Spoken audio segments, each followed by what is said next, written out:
BRS రాజ్యం చేసినప్పుడు భూముల ధరలు ఎట్లుండే? ఆనాడు కొనేటోళ్ళు ఎక్కువ ఉండిరి,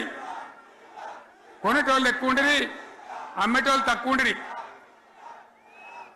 ఇవాళ ఆపదకి అమ్ముకుందామంటే భూములు కొనేటోడు ఉన్నాడా? అడుగుతున్నా భూముల ధరలు ఎక్కడికి పోయినాయి?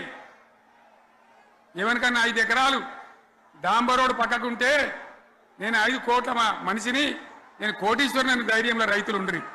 ఇవాళ అడిగేటోడు ఉన్నాడా? ఉన్నదా? ఒక్కటే ఏడాదిలో గింత గల్లంత అవుతుందా? కేసీఆర్ పక్కకు పోగానే ఇంత ఆగమవుతుందా? ఇంకో మాట నేను అడుగుతా ఉన్నా. కరెంటును 35 ఏళ్ళు బాధపడ్డాం. నా బావి కాడ కూడా మోటార్లు కాలినాయి. బీఆర్ఎస్ వచ్చినాక, నేను ముఖ్యమంత్రి అయినాక ఒక్కటే ఏడాది బావులా దాన్ని చక్కగా చేసి 24 గంటల కరెంట్ ఇయ్యలే.